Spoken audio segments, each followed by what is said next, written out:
Addresses at the Parliament of Religions. Response to Welcome. At the World's Parliament of Religions, Chicago, 11th September 1893. Sisters and brothers of America, it fills my heart with joy unspeakable to rise in response to the warm and cordial welcome which you have given us. I thank you in the name of the most ancient order of monks in the world. I thank you in the name of the Mother of Religions, and I thank you in the name of millions and millions of Hindu people of all classes and sects. My thanks also to some of the speakers on this platform who, referring to the delegates from the Orient, have told you that these men from far off nations may well claim the honor of bearing to different lands the idea of toleration. I am proud to belong to a religion which has taught the world both tolerance and universal acceptance. We believe not in universal toleration, but we accept all religions as true. I am proud to belong to a nation which has sheltered the persecuted and the refugees of all religions and all nations of the earth. I am proud to tell you that we have gathered in our bosom the purest remnants of the Israelites who came to southern India and took refuge with us in the very year in which their holy temple was shattered to pieces by Roman tyranny.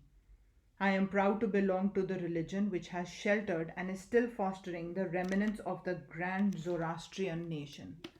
I will quote to you, brethren, a few lines from a hymn which I remember to have repeated from my earliest boyhood, which is every day repeated by millions of human beings. As the different streams having their sources in different places all mingle their water in the sea, so, O Lord, the different paths which men take through different tendencies, various though they appear, crooked or straight, all lead to Thee. The present convention, which is one of the most august assemblies ever held, is in itself a vindication, a declaration to the world of the wonderful doctrine preached in the Gita. Whosoever comes to me, through whatsoever form, I reach him. All men are struggling through paths which in the end lead to me. Sectarianism, bigotry, and its horrible descendant, fanaticism, have long possessed this beautiful earth. They have filled the earth with violence, drenched it often and often with human blood, destroyed civilization, and sent whole nations to despair.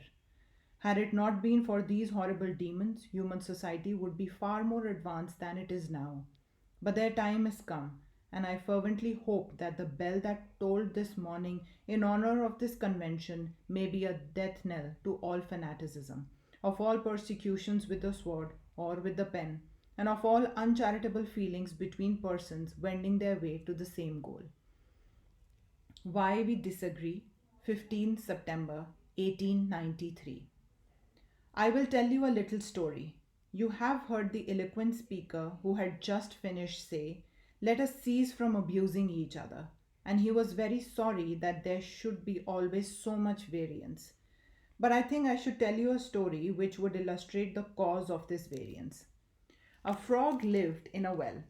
It had lived there for a long time.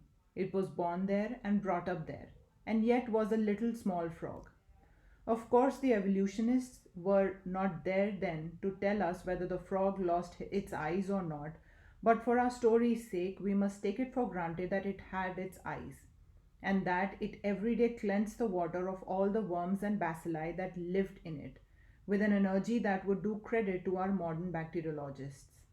In this way, it went on and became a little sleek and fat. Well, one day another frog that lived in the sea came and fell into the well. "Where are you from?" "I am from the sea." "The sea? How big is that?" "Is it as big as my well?" And he took a leap from one side of the well to the other. "My friend," said the frog from the sea, "how do you compare the sea with your little well?"